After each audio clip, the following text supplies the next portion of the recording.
Howdy, everybody. Bob Tallman for No Spin Rodeo. No politics, no BS, just hard-hitting news and rodeo commentary from two of the most trusted sources in our sport. Kendra Santos, Tommy Joe Lucia. Listen up. Here we go. Well, hello, everybody. Welcome to No Spin Rodeo. This is episode 109. That's 9 episodes after 100, one short of 110.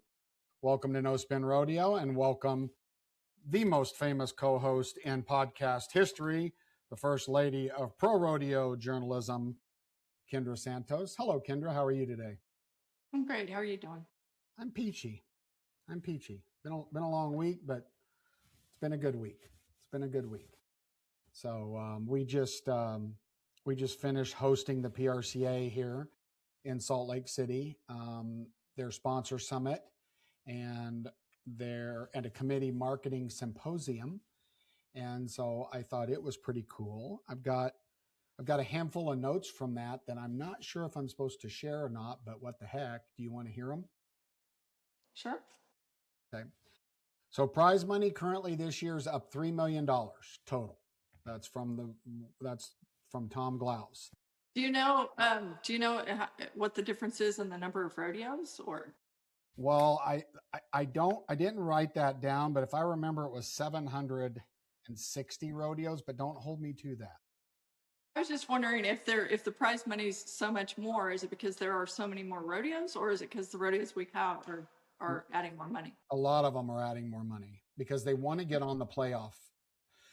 What I heard, and again, I hope I heard this because I didn't write this down, but I think it takes $260,000 of added money to be on the playoff tour now.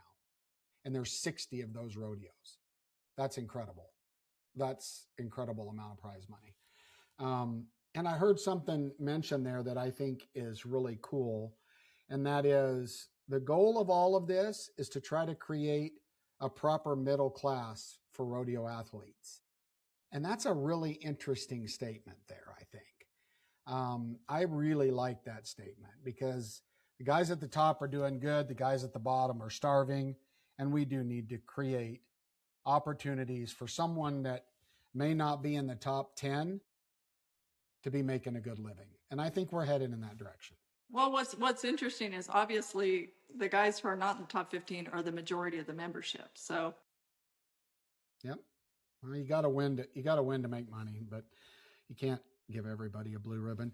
The other thing that I thought was interesting is spring of 2029 is when they're forecasting the offices will be moved and at the corner of I-25 and I-80 in Cheyenne.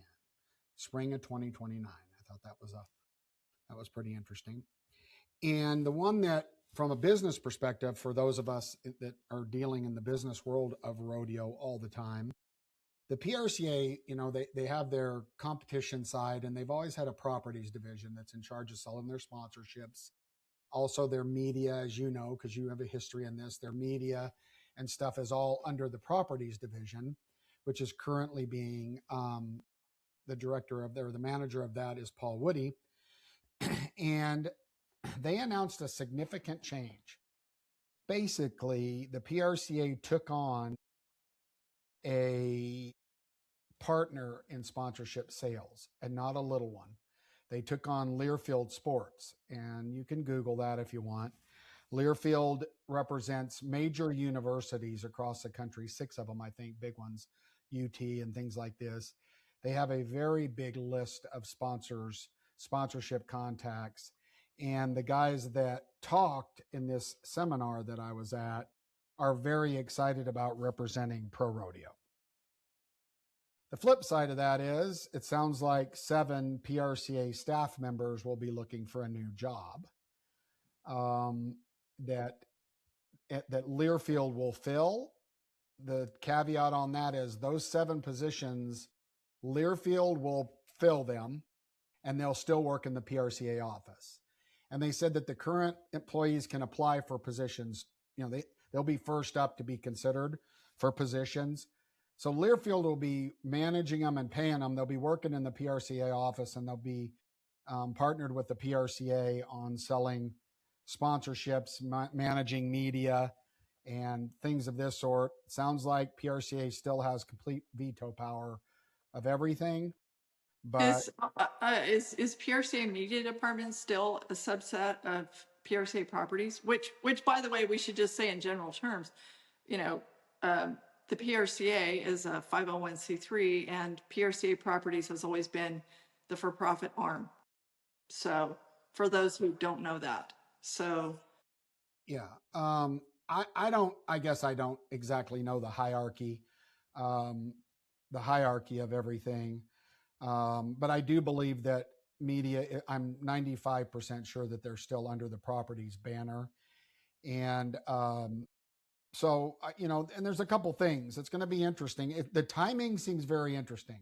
What a terrible time to do this 3 months before your Super Bowl or the NFR. Like, I can't think of a worse time to make this big of a transition. Now, maybe there was reasons that they had to do it, but the timing does not sound great to me. The second thing is, sometimes the PRCA struggles with what they can sell compared to the committee's inventory and the national inventory. And there's always arguments about that. So it's going to be interesting to see if Learfield has clear directions on what they can or cannot sell, and how much of that bleeds into the personal rodeos and the inventory that they think that they need to sell to make their rodeos work. So I thought Learfield they're credible and they're good. I mean, if they go in and get a credit card company or something, you could talk about a really major non-endemic sponsor coming into the sport through Learfield. And if that happens, that just helps everybody. So do they work on a commission basis? Is that how that works? I don't know what the deal is, but they're the exclusive representation of PRCA, national PRCA properties now. So that's so existing PRCA sponsors will answer to Learfield now? I think so. Now, the PRCA made it clear that their legacy brands and everything, that was clearly discussed. A question came up and said, well, should some of us that have been sponsors for a long time be concerned about our inventory? And the answer was maybe. So it's gonna, just like normal, right? There's no smooth tides in the PRCA waters ever. So we'll see. I mean, look, it's from a business perspective, makes a lot of sense. Timing doesn't make sense to me. And if they do it like they've done other stuff, the PRCA, and really haven't thought this through and documented everything, right, to make sure that they didn't have conflict, then I can see troubled waters ahead. So just curious, when you say from a business perspective, it makes sense. Just curious why you say that. Well, Why just because they have relationships and a much bigger Rolodex. And for those of you kids that don't know what a Rolodex is, they have more numbers in their iPhone that connects to bigger players. And they will open the doors for pro rodeo partnerships that haven't been opened in the past. That I'm sure of. And Learfield, they got Texas schools. The guy that was up there, he had a red, white, and blue sports jacket on and a cowboy hat, and it looked like it was a cowboy hat that he's had for a while, right? He didn't look like a New York City guy that didn't know what he was doing. He was a Texan, and he legitimately sounded like he loved pro rodeo. And, if you get a big corporation like that has a lot of relationships, that actually values our sport and will go out and represent it, that's a good thing. I just think it's complicated. There's a lot to it, and it's not going to be easy. Now, I don't know that the PRCA is saying that it's going to be easy. They just think it's a good idea, and they did it. It's done. So, Learfield. Did they say, is this a multi-year deal, or did they say anything? They did not indicate how long this agreement's for. But I assume if I'm Learfield, I'm not going to jump in without some kind of a long-term commitment if I'm selling. But again, it may be a temporary thing. I don't have any good info on that. The other thing, Teton Ridge and Cowboy Plus presented. I thought it was good because it sounded like in their presentation that they intended to stick around. They did show off that they're changing the Cowboy Plus app again, but the new app is really cool.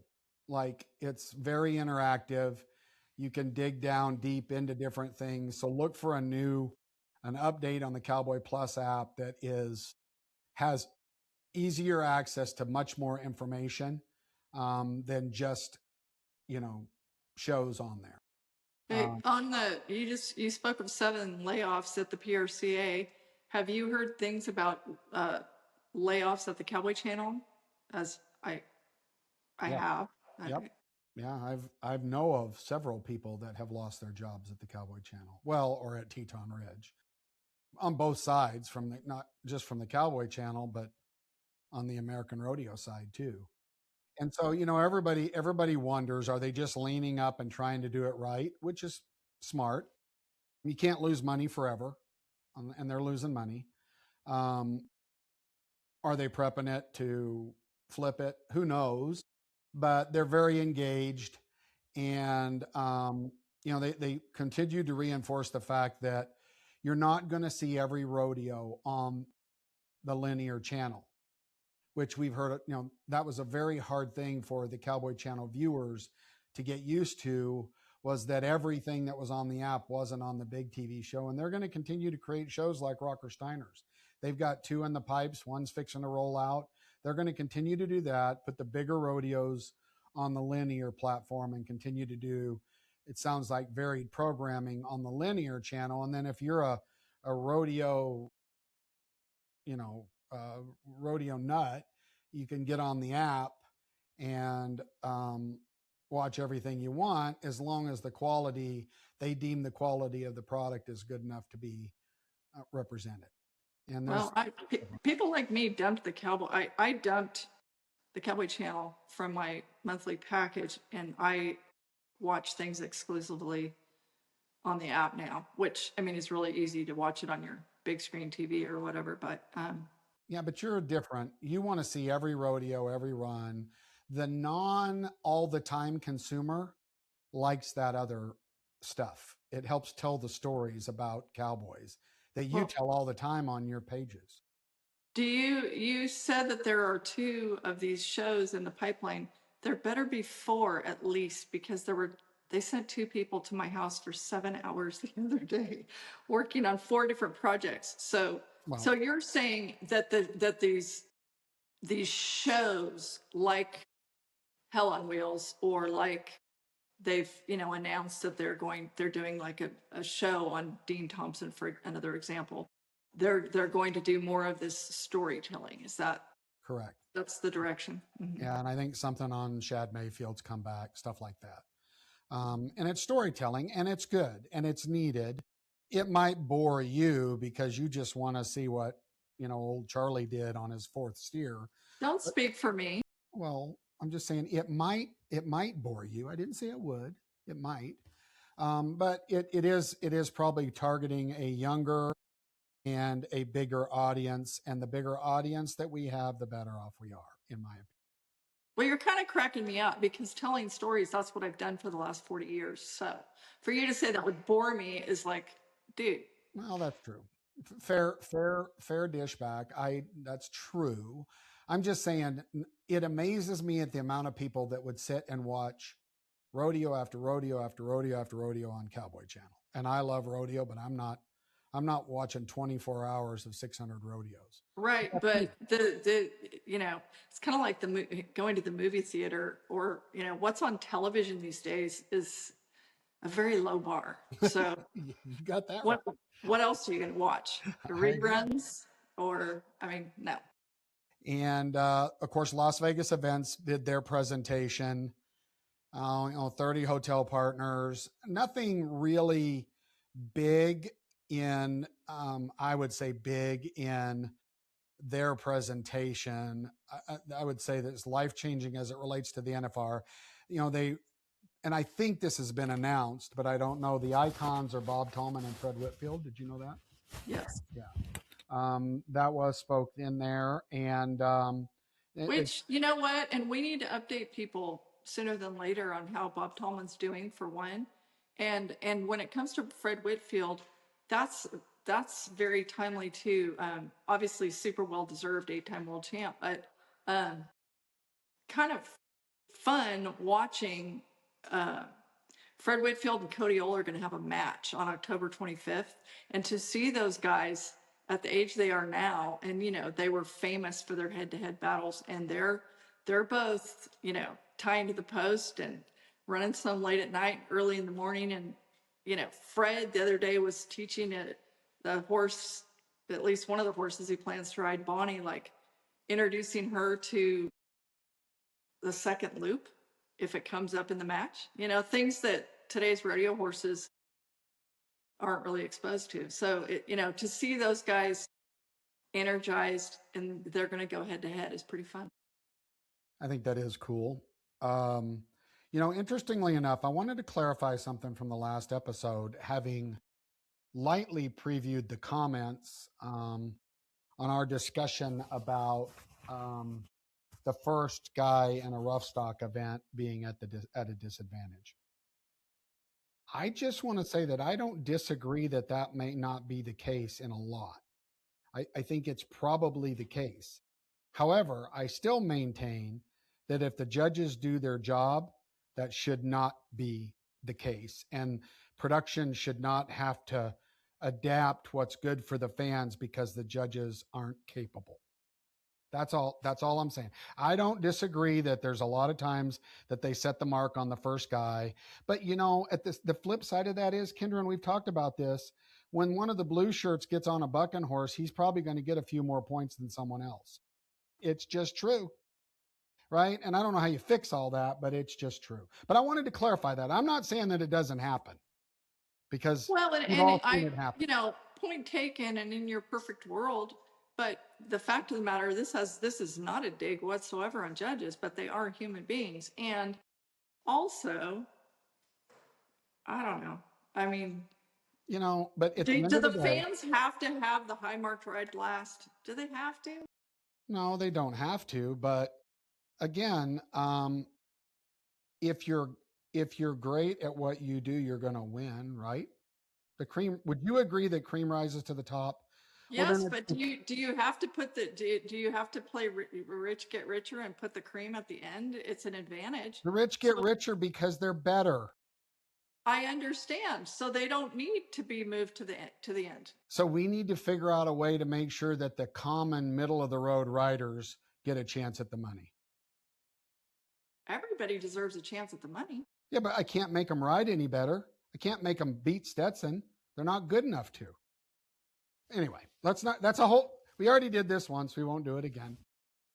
Anyway, so I just wanted to clarify that I don't disagree that it doesn't happen. I don't think it should happen, and I don't think it should matter. And you're right, in a perfect world, you know, and interestingly enough, we didn't get a bunch of feedback, but while we have a moment, because we do have a special guest coming up, I wanted to bring up the feedback screen for those of you guys that want to start sending us some feedback again. It's No Spin Rodeo feedback. You can text us. We don't know who's texting us. You can text us your feedback at 817-668-2395, or you can shoot us an email at nospinfeedback@gmail.com. nospinfeedback@gmail.com. We love it when you guys interact with us and tell us what your thoughts are or what you want us to do some digging on, because we can be pretty good at that. Well, and to be clear, like when they text, they're not texting one of us. So if you are in our contacts, it's going to somebody else and you're not in his contacts. So if you want to be anonymous, you can be. Absolutely. So Kendra, another thing that hit my email, which I thought was interesting, is the 2027 PRCA bylaw changes. And as you know, because you've looked at the rule book, it gets a little bit complicated. But I don't know if you saw those, but I was going to get the Cliff Notes version because I think it affects a lot of rodeos and committees and even contestants. And the big one is, you know, they're rearranging the board a little bit because there's been a discussion that you know how in the awards at the end of the year, they have the big rodeos, but the big rodeo awards encompasses, I don't even think encapsulates is a word, encompasses a billion rodeos because they didn't change it, right? And there's a significant difference now between the really, really large rodeos, and so many rodeos that are very, very big. And so they mixed it around a little bit. There's two on the regular board of directors. There'll be one representative from the executive council, the committees, that's 60 grand and below rodeos, and then a 60 grand and above. So two positions on the board there. And then in their executive council, they've got a position now for 75,000 added and above, which I think it could be 200,000 and above, but it doesn't matter. 75, it's a move in the right direction. The other thing, now, wait. Are you saying that there's an entirely additional, there's a whole extra committee rep on the board? I don't think there's an extra one. I think they reshuffled how you qualified for a seat. I don't think they added a seat. That's not the way I read it. Now, the other thing as it relates to rodeos and rodeo committees, and then we'll get into the big one for Cowboys, is that if you're starting a new PRCA rodeo now and you do an application, the minimum is $2,500 added per event or discipline. That's the minimum. Now, there's rodeos out there that currently are less than that, and they basically, Kendra, have a 3-year window to get there. Does that make sense? If they're adding 1,500 now, they're giving them a pass for 3 years to get to 2,500 as the minimum. So. Okay, and please tell me that it also says equal money in the team roping. I didn't read that. But it also doesn't say you have to have breakaway. So here's the thing that I think is interesting, and I'm interested in your take on this. If you're going to have a short go in 2027 and beyond, in the timed events, you at least have to have a 2-header. What say you on that?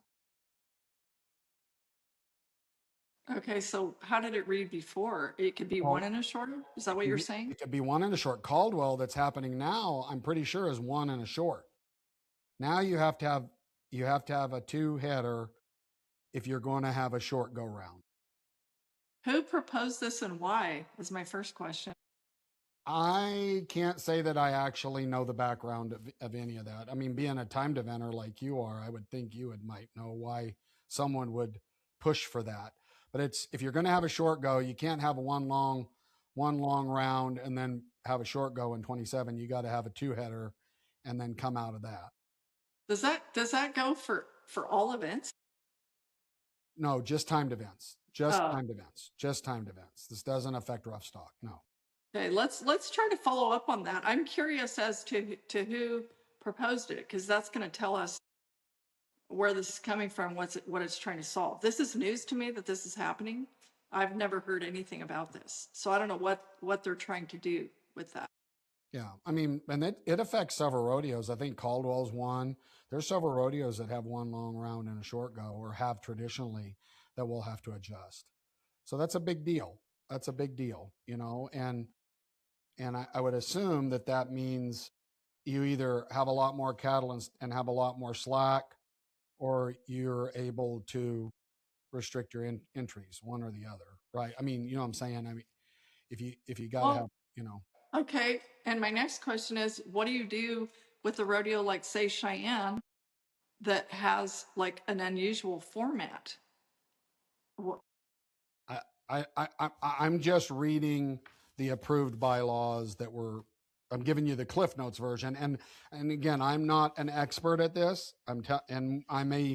We may get corrected, but I'm telling you the way I read it, and we'll do a follow-up on the next episode.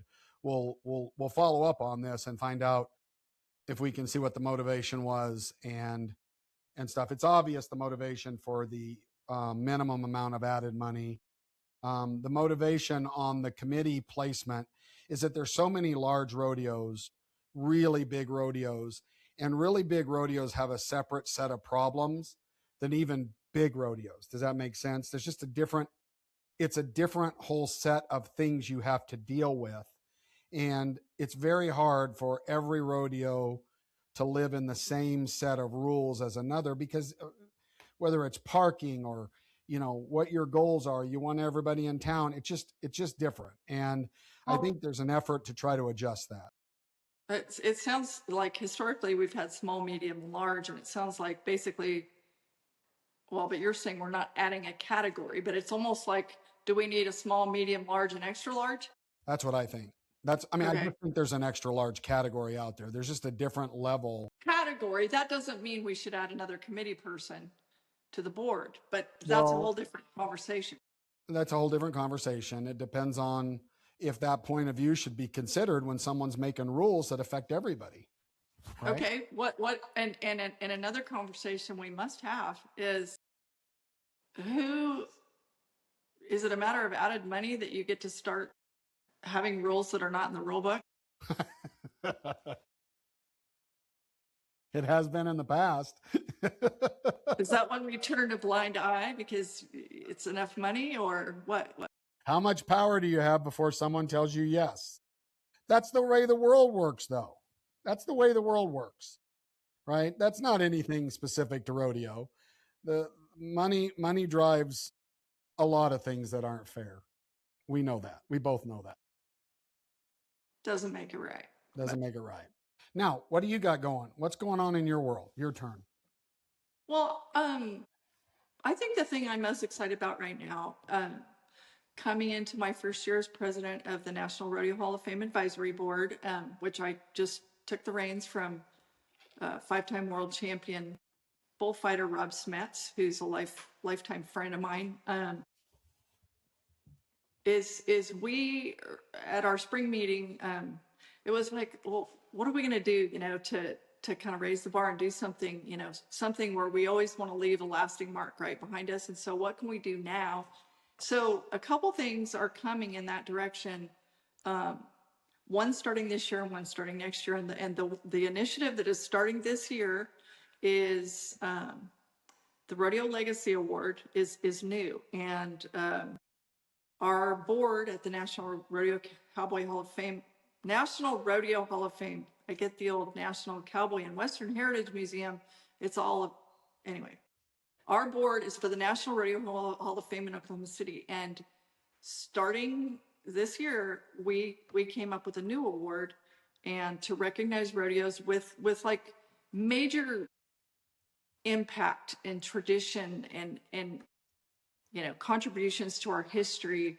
And it's pretty cool. We all had a chance to nominate rodeos and we all voted. And two rodeos, Salinas and Pendleton, who are both coincidentally celebrating their 116th rodeo this year, are our inaugural Rodeo Legacy Award winners and will be recognized at Rodeo Weekend in Oklahoma City in November, which sadly for me is a conflict with the National Final Steer Roping, which I will at our November meeting beg and plead and see if there's any way that moving forward the National Rodeo Hall of Fame does not have conflicts with World Championship events moving forward. That feels awkward to me, and don't make me pick between watching my son rope and any sort of celebration of any kind, because the rodeo mom is not going to be denied. Okay, so anyway, Pendleton and Salinas are very personal to generations of my family, particularly Salinas. In my case, we're 5 generations in now.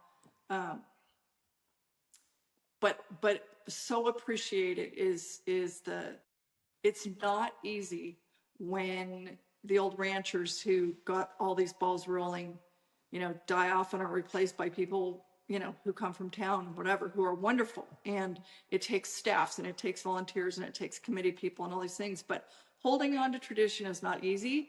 And I, like you and I talk about this a lot, and I am absolutely in favor of progress when it makes something better. But to me, I hope Salinas never stops having a 5-header on the team roping or the longest score line in rodeo, it's things like that. And Pendleton, coming down off that hill onto that grass, both of those rodeos are like no other. And when you are like no other, right down to the buckle you give, which is, iconic in itself, but when committee people hand the traditions down generation after generation and manage to hold on to some of those things. It's not always easy, as you know. And we're always talking about, how can we make things better? But to not lose sight and not stop respecting some of the traditions that have made these rodeos one of a kind is super cool. So heartfelt congratulations to Salinas and Pendleton. And I went to Salinas right before I joined you guys in Salt Lake City, and next stop Pendleton, and I'm looking forward to it. Those are the greatest rodeos ever, right? They should, if they're not a bucket list rodeo, they should be. They're so unique, 360, like in all ways around them. But that's why they are successful, right? They have created a brand and maintain it. And I think that's fantastic. And as we know from some other big, long lasting rodeos with brands, it's not that easy to change it either. I mean, it might be easy to make the decision, but it's not that easy to make the change without taking a few punches in the mouth. And some people are going to experiment with different things, but there are just some things that are sacred. And, both guys coming from the left and the team repping at Salinas it feels sacred. And what I think is cool about Salinas and Pendleton, I've had conversations with guys like Trevor Brazil for years, and it's like, what would be the coolest way to recognize committees? And of course, little Pollyanna for the Cowboys is always like, well, what if we did it on who raises their added money the most? Stuff like that. But both of us independently came up with old school cool rodeo. Salinas and Pendleton both fit the bill. So I'm really happy with this being our first class. Well, speaking of Pendleton, we have just invited into our studio a longtime friend. I can't tell if he's in a good mood or a bad mood. I've known him and my family have known each other back when he was much more handsome than we both are today. Ladies and gentlemen, welcome to episode 109, a famed cowboy. I think that's probably what he would like. No? Well, then let me finish my intro. Then you tell me what I should have said. Pickup man, long time cowboy, and very respected man in our business. And we're tying this back to Pendleton because we're going to have a discussion about Pendleton. Welcome to the show, Mr. Billy Ward. Hello, Billy. Hello, Tom. Thanks a million. Appreciate it. Hi, Miss Kendra. Hello. I got to ask, are you like reclined in a recliner right now? I'm sitting in my chair. Yeah. It's kind of nice. Air conditioning's on. You have your feet up too. I can tell by your body posture. Anyway, yeah, I glad do. You're comfortable. Glad you're comfortable. Thank you. You guys are going to make fun of me. I can tell. Well, welcome to the show. Let's tie the two together real quick, and then we'll get into a little bit of your background. I don't know that you probably didn't hear our last episode, but Kendra and I had a discussion that got a lot of conversation after, and that was, she said, well, do you set your buck order to where your good guys are last? And I said, well, first things that we do at Salt Lake, but we only have 6 chutes. Now, by the way, Billy, the reason that we're asking Billy is the chute boss for the Pendleton Round-Up. And there's a couple significant differences between Pendleton and, for instance, the Days of 47. We have 3 rights and 3 lefts. Billy, how many rights and lefts do you guys have at Pendleton? 8 each way.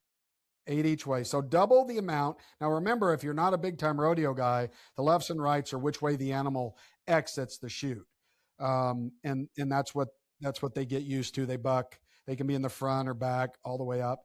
But anyway, so the long story short, because we're gonna find out from an expert, because I did get word that Pendleton.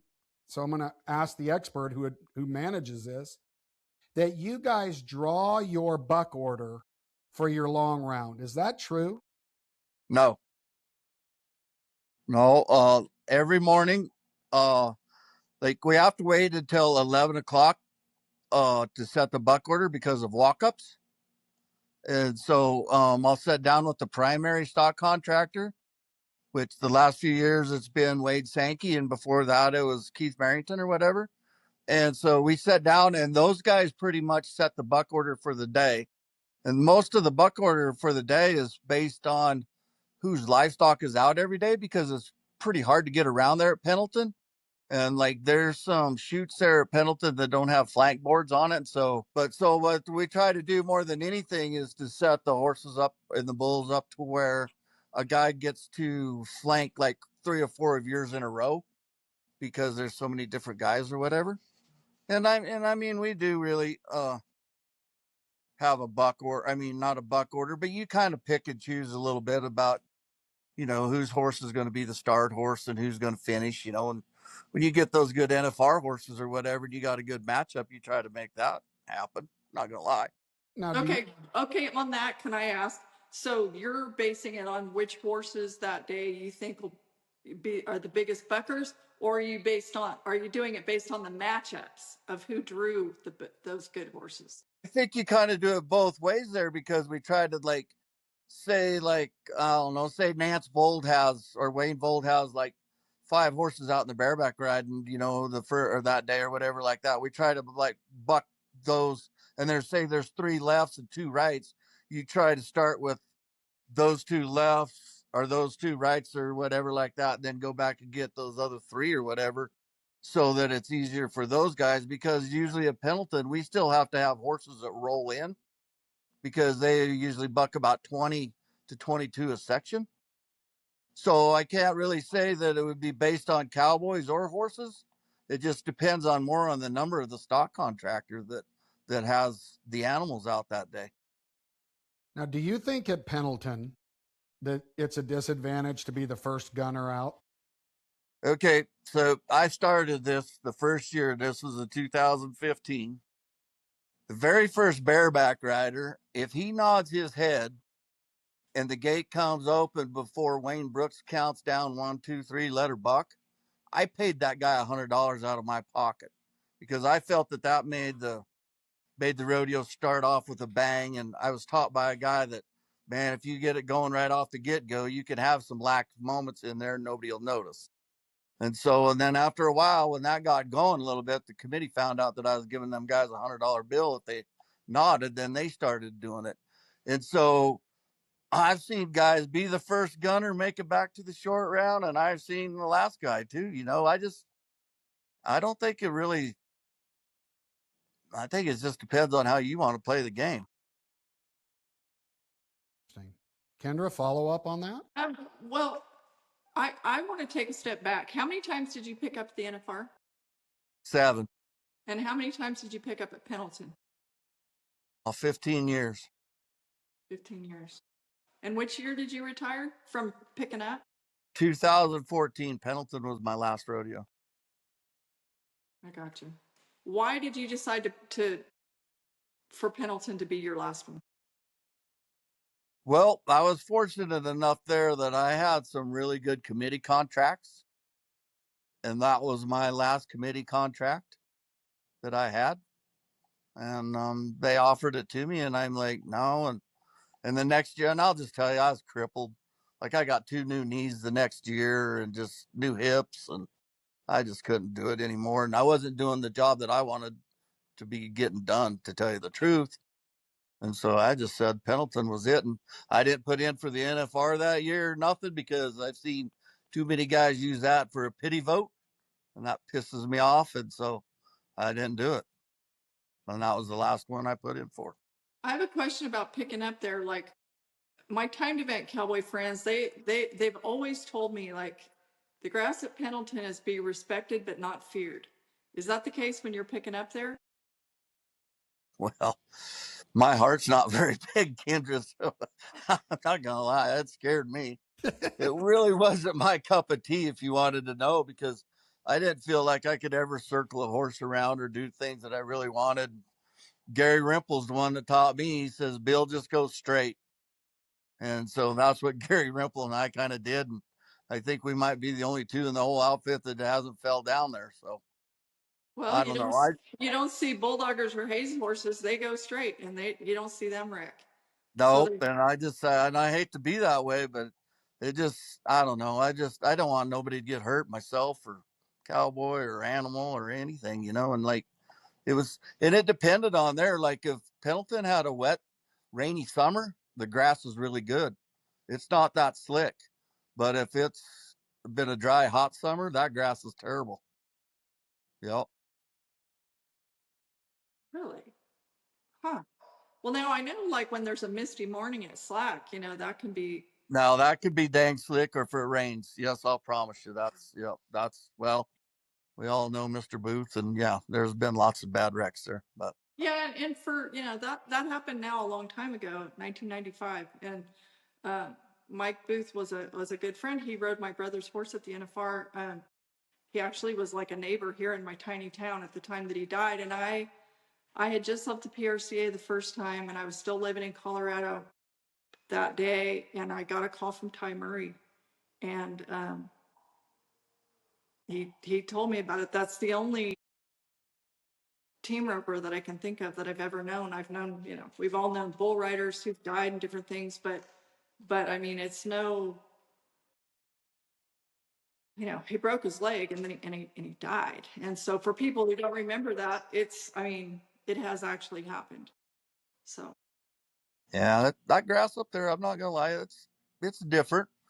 And but those people up there, like Pendleton's got such great tradition, you know, and they're trying to make it better and better all the time. You know, like I think it was 3 years ago, you know, they went in and put new sod down and stuff like that. And I mean, you can watch them work it, you know, putting fertilizer down and stuff. Those guys do a really good job up there of making it better all the time. But most of the bulls buck on the track in the dirt, but what about, how does the grass impact bucking horses? well, in my opinion, if you see those horses, like they'll go across that dirt or whatever, and a lot of them, when they hit that grass, they'll stack up right there and just get after it. And I think that happens a lot to those horses. It kind of scares them a little bit, and they will just stack up right out there. But I don't know. And then some of the bulls, they kind of do it too. You know, they don't get across there very often, but they will. But I don't know. The Pendleton is just a very unique place, and there's not another place like it, obviously. But I can't imagine when they used to have the college rodeo there, how that would felt to be at college and rodeoing out there on the grass. It's scary enough at the big one, but Well, so while we're talking about Pendleton, reach back in your memories. Tell us a story. Either you said, "Yeah, I ain't gonna lie, I was a little scared." Think back like at the trickiest situation you were in and tell us about it. the very first year that I went there was like it was 9/11, and well, 9/11 was Monday morning of Slack, right? So anyway, we're there, whatever, and we got to be sitting there the first day we were picking up, and I know it was in the bronc riding or whatever like that, and just going along pretty good. And you happen to look up, and there's a lot of people that set out in the arena, you know, and there's a lot of photographers and cowboys and stuff, but you kind of know the cowboys, and they know you pretty good. But I don't know. Gary Rimple said, "Don't ever pull up, just run over them." And I wasn't that way, and I pulled up, and I'm not gonna. I tipped a horse over backwards there, and he was a big gray horse, and actually that horse was never right after that, you know, and just kind of stifled him, and so it really wasn't, and it wasn't like we were going fast or anything like that. It's just one of those scary moments, but the scariest part to me going across Pendleton is when you're going across that grass and you're smoking across there and you start coming up to that railing up there and you don't know whether your horse is going to scotch or jump or the bucking horse is either. You kind of get to sliding and skidding around there. And I don't know. It makes you want to sit down and just kind of lope around there. It probably My makes job now is way safer. I'll put it that way. Those guys do a great job that pick up there now. And yeah, they're good hands and they know it, and know how to handle every situation. I want to talk about horses because I know that I'm guessing that a lot of, at least headers, maybe people looking for hazen horses, steer roping horses, guys would, because they would talk about it with me all the time, they would basically drool over your pickup horses. And I don't know how many of them made offers about it, but they were good, good looking, stout, strong. How many offers did you get from cowboys over the years? Oh, well, that was probably the proudest moment I think we had. And I'm going to tell you something. It was never just me. It was a family deal. My wife and my two boys, they rode lots and lots of those horses, and I was just kind of got the guy that got to show 'em. And because when we ranched on them all winter and tried to make them, but the proudest point you could have is like, I've sat down at the card table in Vegas and Turtle Powell bought one horse from me in Vegas, or Guy Allen bought one, or when JD Yates tells me, I got this horse, he really doesn't want to be that good at the moment. Will you I'll just give him to you. I'm like, all right. And then he'll turn around and buy him back, just little things like that after you've and not that we had anything special. We just used those horses and I mean, we had lots of nice horses, but we had a lot of junk too. But probably the proudest moment that I could tell you that we had as a family is we got to go the final 7 times. So, and you can take 6 horses. So that's 42 horses. But we took 36 different horses. So there was only 6 of those horses that ever went more than one time to the NFR. And so, but that's how we made our living, was selling those horses all the time. And like I say, it was just not me. It was my wife and my 2 boys rode lots of them, and whatever we thought was the best those weeks, that's what we took. What makes a good pickup horse? Is it anything any different than any other kind of using horse? Well, if they're broke to ride, you should be able to do anything on them you want to. There's just some of them that like it and some of them that don't. But I mean, speed's handy. I'm not going to lie. Like, I got lots of friends that got lots of fast horses, but I always thought the only place I really wanted that top end speed would be like Pendleton or Cheyenne. But for the most part, if your horse had like 2 or 3 quick steps, like when you're in Dodge City or you've been to all them rodeos, Tommy, I mean, they're not great big arenas, but if you just had 2 or 3 quick steps and you could beat them and knew how to use the fence as your friend, but there was just some horses that liked it and some of them don't. And some of them you had to make them do it. Some of them, they did it, but I don't know. We just tried, and we got into with an outfit there in Laramie, Wyoming. Actually, their horse sales this weekend is Bath Brothers horses. And like over the years there, we'd go get it. We had a little over 200 3-year-old colts that we took from those people, and we rode, and that's what we picked up on. Well, Dalton, my oldest boy, and Denton both, and so I don't know if you could really tell what makes a good pickup horse or not. And I guess I kind of go back to what Harry Vold said one time. We were sitting in a golf cart, and I think we were in Fort Smith, Arkansas, and this reporter come up to Harry and he asked him, he said, "How do you know if you have a good bucking horse?" And Harry said, "When I quit putting him on the truck." And that just rung true with me, And so, Yeah, but you were known. I watched when I was younger, but you were big. You're still big, stout, reach down, grab a guy by the back of his hair and set him right back up on top. And there's a difference. There's a difference in the way guys pick up.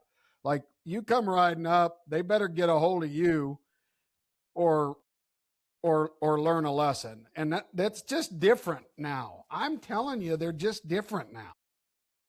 the pickup men or the Cowboys? But, well, we'll get into the Cowboy story, but both. Okay. But both. Well, I think the pickup men have really changed in the last 30 years, if you want to know. I think it finally, I hate to say it this way, but I think it finally became important to everybody. Yeah. You know what I'm saying? Yeah. Instead of like, I mean, when I first started picking up, there were people like, "Oh, dude, I got this horse. You need to pick up on him. He'll crash you into anything." And I'm like, "Well, you can have that son of a gun. I don't want to touch that horse. I want to be right beside him. I don't want to touch him." And that's just the way I felt about that. And that was kind of my philosophy. And And I was very fortunate when I got to get started in it. I got to learn from some really great cowboys, guys like Bill Larson and people like that, that I learned a lot of stockmanship and things like that from that just kind of fit my bill a little bit more than what it did for some other people, I guess, because at that time I think those guys were a little more into like, well, whatever bucking horse didn't buck, that's what they picked up on. And I'm not saying that I didn't ride a few bucking horses and picked up on them. Some of them I took to the finals and they were dang good horses, but for the most part, I just was, like I say, I maybe didn't have the biggest heart and I just didn't want to crash nothing and hurt nobody. And I don't know, just kind of fit my bill a little more. Is it harder to pick up at the tiny Thomas and Mack or at a Pendleton Round-Up? I'd pick up Thomas and Mack all day long. Pendleton, it's not just for the faint of heart there. Like, every section you got to change your horses because they run out of air pretty good. And it's not that they couldn't handle it to run the whole section at Pendleton, but man, it just takes so long to cool them off and things like that. I think that's something that a lot of people didn't understand is, my boys, Marlowe or whatever, I mean, you run at 7 or 8 broncs and then they would walk those horses for 30 minutes so that there was some longevity in those horses instead of just jerking all the guts out of them every day and every day. But Thomas and Mack, in all honesty, if you can ride your horse in the left-hand lead or a right-hand lead, you can pick up there. I mean, it's just like, but the easiest thing in the world too is picking up a bucking horse. One that bucks can't get away from you. One that runs, they're hard, You And I you think, gotta you gotta do a shout out to the pickup chicks. oh yeah, the pickup chicks, they're freaking awesome. That band's kind of disappeared a little bit. They're all getting agey too. But yeah, no, the pickup chicks, they were great, but because they switched horses out for us and things like that. But I don't know, like Thomas and Mack, I don't know how many Thomas and Macks could you put in Pendleton? Quite a few of them, 4 probably, or more. probably real easy, and I mean, but the NFR is so much different. Like I say, those horses are bucking, man, and they don't, and Pendleton, and I think that that's happened too in the bucking horse world has changed so much from them old horses that maybe had 25 trips a year, and get down into September there and after 6 seconds, maybe kind of spit the bit and run off a little bit. And now these horses are buck 10, 12 times and they're a different kind of caliber of horse. I'm not saying that they bucked any harder than the good horses did 50 years ago, by no means. There's just so many more of them. Well, we've talked about the pickup horses and bucking horses. What about pickup men then and now? What are the most important traits to a world-class pickup man? Is it horsemanship? Is it cowboy, knowing horses? Is it what is it? Fearless? What do you need? Well, I think you have to have a round number of everything. I mean, like, I feel you have to be a good stockman. You have to be a good horseman. It was always very important for me to be able to rope. I feel that that's a very important job. But and I think the other thing too is you have to have a work ethic. The best way we ever made pickup horses, if you really want to know, is being at slack every day, all day long for 3 days and ride the dog out of them or whatever like that, and then you finally felt comfortable. You snuck them in somewhere in the bull ride and started roping bulls and kind of hoped that maybe there's a re-ride from the bronc riding, but I don't know. I just think a good pickup, and there's lots of good pickup men. I mean, lots of them. And there always has been, but I think that the styles and stuff now, there's some of that stuff I don't agree with how they pick up anymore, but that's just my opinion. And so, What values, what part of the cowboy is disappearing? And what would you like to see come back? and I don't mean this derogatory by no means to anybody because it's not totally true, I'm sure. But I feel that we've become more urban athletes than we have been than cowboys. Does that make sense? Absolutely. Special. Like, yeah, that's exactly right. They're just special, you know, and they're great athletes. But I don't think, well, you just look at it. I mean, well, sorry to say, but probably the last guy that came from both ends just passed away, what, 3 days ago, Phil Line, right? I mean, you just don't see that at all anymore, anywhere, right? And I feel that that comes from the ranching background more than, and I don't feel that you see that kind of cowboy anymore. That just comes from the basic old ranching background. Everybody is so specialized, and they're just great athletes. And I think maybe sometimes that reflects into the personality of the people too. Is Pickup Man Camp still a thing at Pendleton? Oh yeah, yeah. Still have a cook, and yeah, all the pickup Is, man park right there. It's awesome. No pickup man camp is. Yeah, is it they'll still the feed. same cook? Yeah, J Man, Mhm. he did last year. Yeah, and the only thing that's kind of turned a little bit is the committee there in Pendleton have really stepped up, and actually they've started pretty much supplying the food that he cooks and all the beverages, and there's plenty of them. But Are you still welcome in the Pickup Man camp?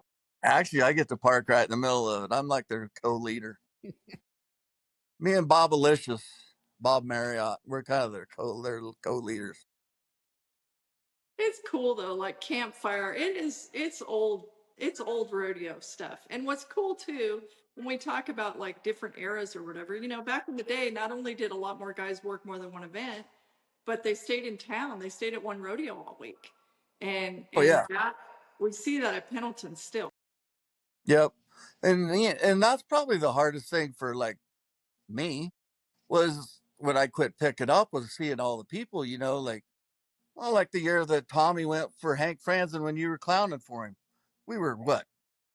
For 90 days, we've seen each other pretty much nonstop, right? Yep. And my kids And your followed kids, you, and and everybody knew everybody, and we wondered where my yeah, boys were, and I look over and it'd be right at your hip, and that was the great days. Or Bill yeah, Fold had them. yeah, or like, I don't know, like I could remember going and have rodeos at Harry's where you're there for a week or whatever like that, and we sat there and, with your dad and rigatoni or whatever, and just, I don't know, and the people that you got to meet, and we got to know the committee people really great because you were there for a week or whatever. And I kind of feel bad for the Cowboys in that respect that they 2 a day or whatever like that. They never get to hang out with them guys and get to know the people that, because it's a double-edged sword. I know it's a double-edged sword, but if you either, do you get the Cowboy first or is the committee first or you know what I'm saying? And so it's just, I don't know. It's You just, got one edge of the sword on each side of your face right now. you're exactly right. I'm not lying. That's the way it is. It's kind of like the chicken or the egg, right? But everybody needs each other. We all know that. That's the whole thing. If you don't have one, you don't have the other. And it doesn't matter whichever side you want to start with first. Well, we But probably don't want to pick sides. We probably want to work together as best we can.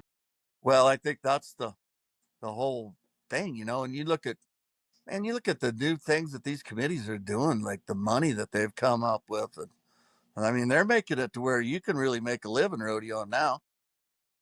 What they say, what Farm City had there, Hermiston, 61,000, the biggest rodeo now, outdoor rodeo, Yeah, they did. more than They did good. Pendleton.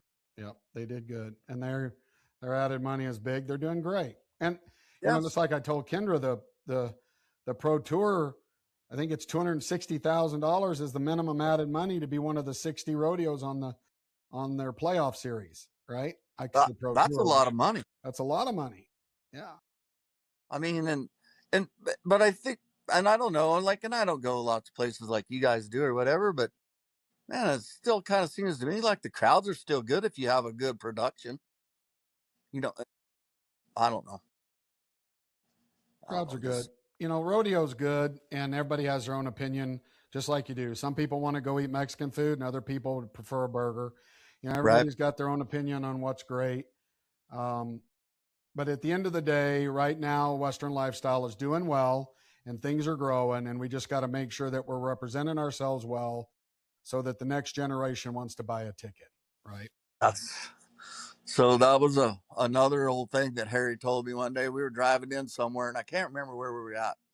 Him and I went to breakfast or whatever. We were coming back. He's like, "You see that boy over there taking tickets?" I said, "Yes, sir." He says, "Never piss him off." I said, What do you mean?" He said, "I'll bet you 100 that his dad is on the committee, and his dad is making him down there taking tickets right now. And in a few years, that guy will be your boss." and and you know what? From the first time I went to Pendleton, all those guys that are on the board up there now, not all of them, but a lot of them were kids then, and now they are my boss. And it's fun, you know. But That's cool. That's cool. Well, we appreciate the time, Kendra. I'll let you hit him with one more, and I'll hit him with one more, and then we'll let him turn the massager on that chair and go ahead and close his eyes and take a nap if he needs to. you never know. Okay, so like Harry Vold, Cotton Rust, or Benny Butler, they all had their way of running things. Great. Describe your style of shoot boss. What kind of shoot boss are you? Probably a piss poor one if you really want to know. I don't know. Like, I mean, I've watched old Benjamin Butler, and I've watched Ike Sankey.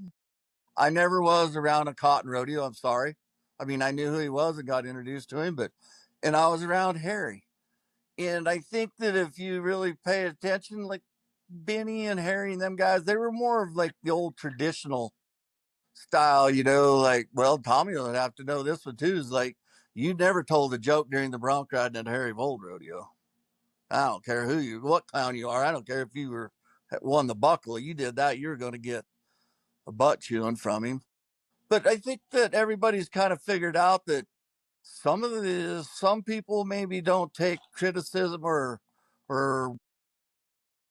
you don't want to hustle too much because then they're slower, if that makes sense. And I think, I'll tell you something else about my shoot Boston and Pendleton. It is not just me. I have such a great crew from those guys at Happy Canyon, like Kip Curtis and Bob Corey, and they keep me straight of where we got to go and what we have to do, and lots of things like that, because there's a lot of things that go on at that rodeo too. And so it's just not me. I'm going to tell you, like, those guys are straight up good guys, and they work hard, and they love their tradition too. But I think that the world of the rodeo has just changed so much from what like Benny used to be, or Harry, and even Cotton, like, I don't know. It's just, But and it had to okay, have changed. It had to have changed for them guys too, from clear back to Jake and Elro, right? right? But okay, so just take Pendleton as an example though. I mean, would it mean more to you? Like, I don't know what your walking orders, if you're being told, hey, Pendleton, part of what sets them apart is they're not afraid to have a few hours long perf, which I think is cool because it's nonstop action and so many different things to watch, and it's all cool. I love every minute of it. But like, are your walking orders like, come on, keep it moving, keep it moving? And is it more important to you to listen to whatever your walking orders are, because that's who you're answering to and working for, or does it mean something to you, the cowboy that you are, that Stetson riders, Zeke Thurston, are like, that guy's cool and he's a cowboy and he gets it. Like, if you Well, see something going on in a buck and shoot, if a guy's jacking around or if it's a legit issue and he's doing the best he can, right? You know the right. difference. Well, I feel the tie should always go to the runner. You know what I'm saying? So the cowboy should always get the benefit. But also too, if he screws around, then you got to say something. But like, if you want to know, like, the marching orders at Pendleton, it's two old past directors that every morning knock on my camper at 5:30 to have coffee to tell me how I screwed up the day before. It's not the committee themselves. Old Jack Shaw and Doug Corey, they're at my camper every damn morning to tell me that I should have hurried this up and that up. But the committee at Pendleton, like you say, they're not concerned about their time, because if you get bored, they want you to go buy a cocktail, and have a good time at the rodeo. And so I think that I I think I do. I work for the committee, yes, but also I'm there for the Cowboy, and I feel that that has come from maybe my picking up experience, because you never got the jobs if you didn't take care of the stock contractors' livestock, but you never got to go to the good things if you didn't take care of the Cowboys and they voted you to go. And I feel that I have to do the same thing at that as being the shoe boss at Pendleton as I did picking up. Yeah, but Maybe I you gotta maybe I admit, didn't answer that question right, but well, you gotta, well, with me, like back when I was running the shoots for the PBR, and especially if you got 16 head of bareback riders, let's say, well, there's some of them in there that just came for the back number and to go to the bar. And you can tell what Kendra's getting at, and you know it. You can tell that this guy's crapping his pants. He don't want to nod. He wants to figure out a way to still get to go to the bar and look cool, but not get frapped. And right. you got to admit that those guys, when you walk up there, you're a little you're a little edgy. Now, if you know a guy that's proved himself, then you'll give him more leeway because you know he's smart enough to know he's better getting out of there and keeping that horse fresh, right? Well, and I think if you pay attention to the guys that win, they're not the guys that are in there. They don't want to be in there at all. They want to get outside and prove their point, right? Because especially, and then I'm not cussing this by no means, but in Pendleton, you want to talk about some huge ass bucket shoots. I mean, they're big, and there's lots of room in there to get wound down in there. I mean, like, and that's the way it is. But I also feel, so this is where I feel that my crew at Pendleton is so good, is because like while you're standing there with the guy that's getting ready to nod, then these other guys are like standing down there at the next shoots that you're going to saying, like we're getting ready to go. And I stand there and I tell them guys, I said, man, you can't nod yet because they're still out on the grass. And if you want to know, that's what takes a long time at Pendleton. You dang near they have to almost be to the out gate before you can buck the next one. Because if you hit two horses out there and knock them down, then the rodeo is really going to go long. And so you just have to talk to those guys and talk them into it. And I think you just have to be kind of vocal to them, but be very respectful, but also have a little force to it. And them good guys, they know that. Like they there's just a difference, and you know what I'm saying. There's a You difference. can just feel it when you walk up to them guys. Yeah. Yeah. Well, you've got 3 grandbabies. Um, quick question. Yeah. If your grandkids are sitting on the fence and you're sitting on a horse, what do you want them to take away from watching you? Even if you're not on a horse, because I've got small grandkids and I can't wait to watch them grow up. But I've often thought to myself, what do I want to teach them that they might not get from their parents? Anything Well, on? I don't know about your boy, but my 2 boys aren't that brilliant.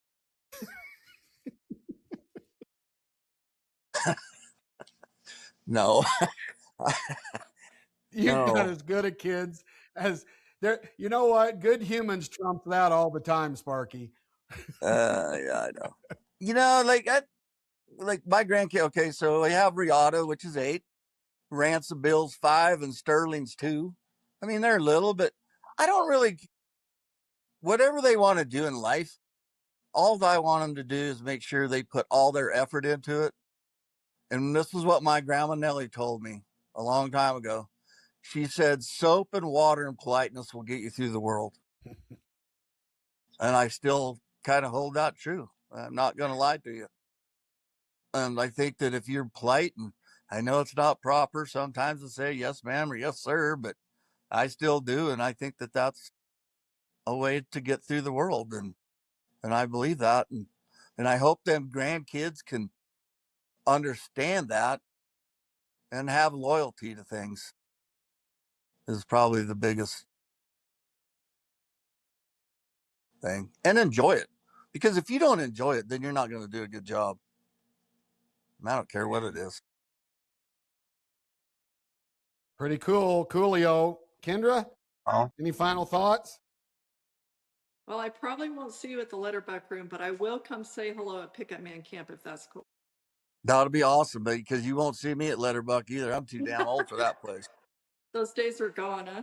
They're way past gone. I go to Green Acres, or God's room, we call it there. That's the past director's room. That's where the old guys go. Well, we want to tell you thanks for coming on. Thanks for being Billy Ward. But the memories, there's a handful of people you walk by wherever, whether it's at the NFR, and you glance at each other and it's just different. It's just different. You can't explain, and you don't have to, the relationship you have. You know what I'm saying? Yeah. You don't have to Well, prove it. You don't have to make a big deal. You just know it. I could still remember you, Roman, riding those two mules and watching them run off. Oh my God, those things, the worst thing you ever want to do. Well, it's not so good to Roman ride anything with a short step, but then you get those stinking mules. They tried to kill me, and everybody said, that's the funniest act ever. I said, that's because I almost die every time. It was better. That was worth the money at the rodeo. Buy the tickets, go watch you, Roman, ride them mules now.